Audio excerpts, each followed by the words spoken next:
Thought Norfolk State did a great job of controlling the tempo, staying in the game, doing everything they could to stay in the game. Their coaching staff did a great job, but ultimately, we were able to turn up the heat more and more defensively. We were really efficient on offense tonight. We talked a lot.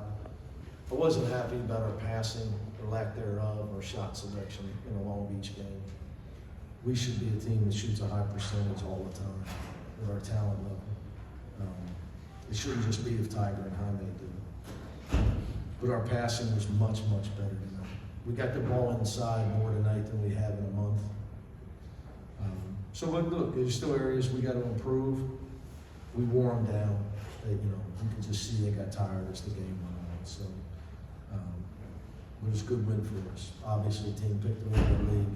The team was in the NCAA tournament last year with the Player of the Year in the league. So our defense got better as the game went on. Seemed like Adem and Amari just seem to keep getting more and more comfortable with more Yeah, but it's just going to be, there's going to be levels of that when the competition changes. Our next game is going to be a whole new environment. First game out of Pauley Pavilion, first game against another high major team. So, for all our young guys, it's just going to keep going through that process. We got a lot of them. Right now we got 5 freshmen played tonight, and when Will gets back, we'll have 6. But those guys are the key to our future. We believe in player development here. Coach, you talking about your freshmen. They look pretty good, obviously they look good tonight, but how good are they in practice and how? Oh, their attitude's great. Okay. Nobody would start for me if they weren't playing hard in practice with a great attitude. So all of them are that way. And that's why that's what dictates your rate of improvement. Your rate of improvement as a player is dictated by your aptitude, your willingness to listen, and your attitude. You got to get in the gym. Have done this a long time now, so 27th year in college, 20 as a head coach. Those, had guys improve. You have guys improve at different rates. Amari couldn't guard me a month ago with the suit on I have on. Now, our goal was for him to be a defensive stopper. We have to have 2 of them, and we need that. And he's taken that to heart. When you're as athletic and as personally as tough as he is, you should be able to, he's an NBA player someday. He should be able to guard college players, as tough and as athletic as he is. It's just a mindset. It's just, it's a mindset, but he wasn't trained. It's my job to train him. So he's come a long way in a short period of time defensively because of his effort and his attitude. He's also highly intelligent. So, he picks things up. When you teach him, he's able to, it's not going to take him a month to learn it or 2 years. So, but all of them have great attitudes. Coach, Jalen Clark had 5 threes today. Do you just want to talk a little bit about his shooting? I wish I was as open as him when I played. No, he's worked really hard on it. He really has. Again, we believe in player development. Tiger was not a shooter, now he is. Jalen Clark was not a shooter, now he is. Again, you're talking about 2 guys who are willing to make fundamental adjustments to the way they shoot the ball. And listen to their coaches, believe in their coaches, and then apply it. So we had to reconstruct Jalen's shot from the time he got here, from his hit ball on his left eye. You see now he's on planes with, baseball they call it swing plane, shooting plane. He's not circling it up. So he also takes open shots, but he's worked really hard on it. All his success he deserves because he's put the time in. That's not an easy thing to do, to totally there's guys that have been in the NBA a long time, still can't shoot. I've coached guys. Just hard-headed, but he's so intelligent that he understands.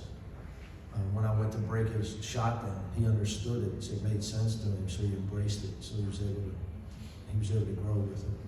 Is it time to maybe start talking about Jalen as one of the top 2-way players in the country? I mean, look, until you start playing ranked teams, I don't think it's time to start talking about anything. But I love him. I think he's a great player.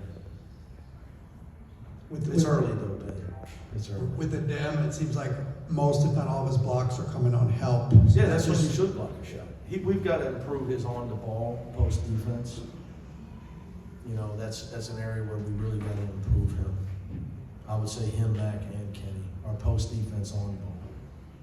But yeah, he should be. He's also got to learn when not to try to block it when a guy's shooting, running the hook, running at the cheerleaders. It's probably time to stay at home and rebound. But it's a learning process. I'd rather have him make mistakes where he's trying to hustle than where he's trying to rest. The offensive efficiency also was very good tonight, 57% shooting. It should be. Ball movement. Yeah, it should be for us. We got the players, the talent. If we share the ball and we threw the ball inside and then back outside, that's where Jalen Clark was the recipient. They were leaving him. So he was the open guy tonight. You know, the open man's the go-to man. When you have every, you play coaching a team, only a few guys can score, you got to force feed them, but we don't have that situation. For us, the open man should be the go-to man. But I thought it was all predicated by we have better passing, 20 assists. We emphasized it all weekend. I was not happy after I watched the film. So we really broke down our lack there, shot selection and lack of passing. So we improved on it. So I was happy with that. Now them playing some zone forces you to pass the ball. Them double on the post forces you to pass the ball. So you look little. You always pass it better when teams play some zone or double the post. Coach, you shot a high percentage, but this year, probably your whole career, is defense going to be your calling card? You can't win if you don't play defense. I'm talking about cutting nets down. You can't win. You know, we lost to North Carolina last year because we couldn't get a stop and a rebound. That's why we lost. We lost to Gonzaga because we turned the ball over 5 times where they got layups. So, you know, those are the things that separate. When you get to the highest level and the top 10s playing each other, if you're lucky enough to be one of them, they all have the same talent level, and we play in a one-and-out world. You got to be able to win by execution, toughness, defense, rebounding. You can't just go outscore the other team. They're in the top 10 for a reason. So nobody's going to win big if you don't defend. It's just not going to happen. Just look at the NBA. Look at Golden State this year. They're 0 for the road, 0-7 on the road. Look at their defensive numbers. I'm sure Coach Kerr would say it. Coach, what can you say about defense turning into offense? You had 16 points off turnover, several fast break opportunities. I think it started and it was non-existent early. But we turned up the heat coming out of the locker room. You know, Coach Ebo had the right game plan. They're a high execution championship team. They've dominated. They've been great in their league. Coach Jones, he's a great coach. You know, if we don't disrupt them, they're going to execute. So we turned up the heat. I don't have the halftime, but I'm going to guess a lot of those steals were in the second half. So Just want to ask how many deflections Jalen Clark had tonight, if you had that number. Yeah, I always have it for you. 8. He's back to Human numbers. Human numbers. Okay. 14, 15, 16, I think were the first. Count the exhibition. Okay. It's back to near immortal tonight. Thanks, Coach. Thanks, Coach.